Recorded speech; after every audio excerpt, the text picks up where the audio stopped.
This video covers installation procedures for Thermon Terminator DP, power connection kit for Thermon self-regulating, power limiting and constant watt heating cables. This kit can also be utilized for inline splice connection, or T-splice connection applications not addressed in this video.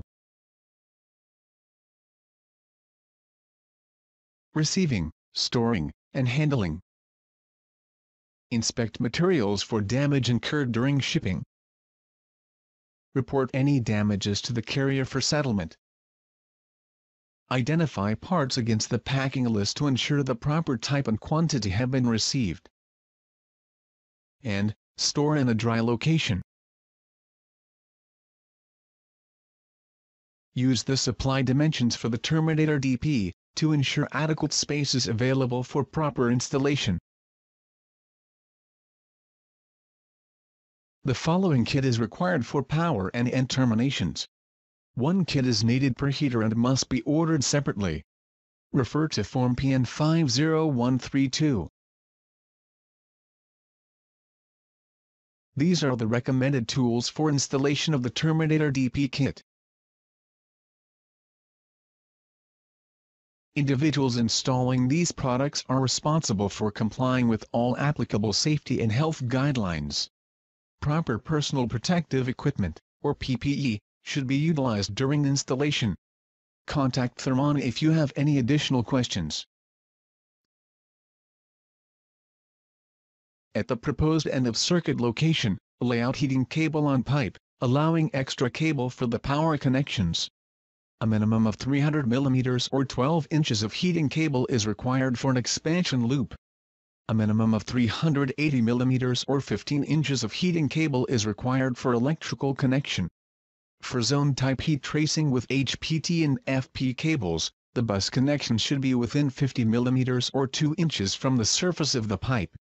Do not exceed heating cable minimum bend radius of 10 mm or 3/8 of an inch at temperatures down to -15 degrees Celsius or 5 degrees Fahrenheit, or 32 mm or 1 1/4 inch at temperatures down to -60 degrees Celsius or -76 degrees Fahrenheit.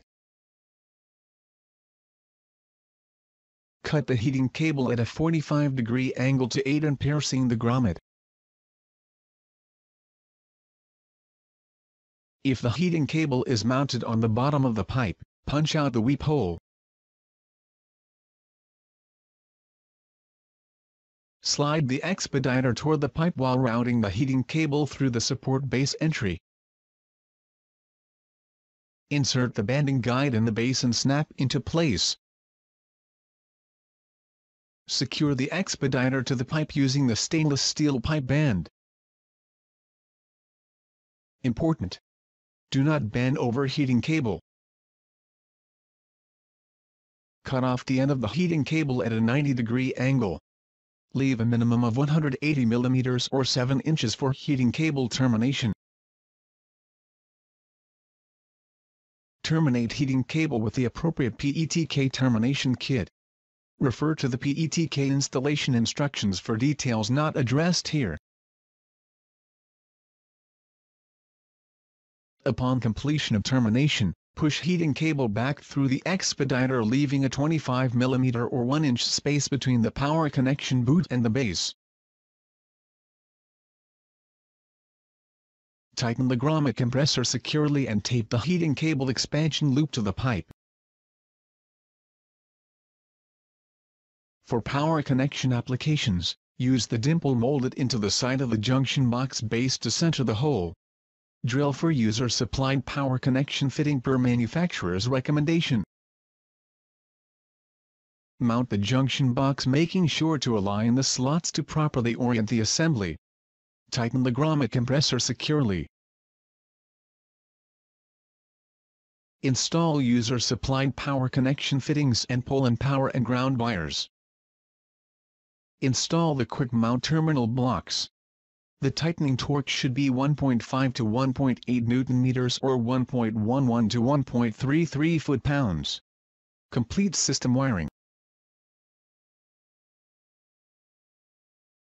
Typical wiring details.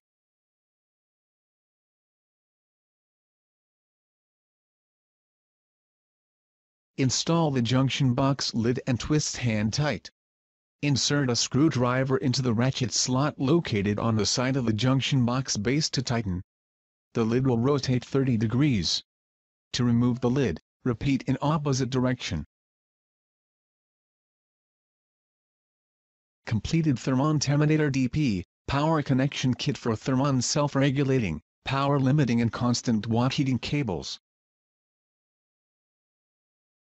For additional information on this product, visit us on the web at thermon.com.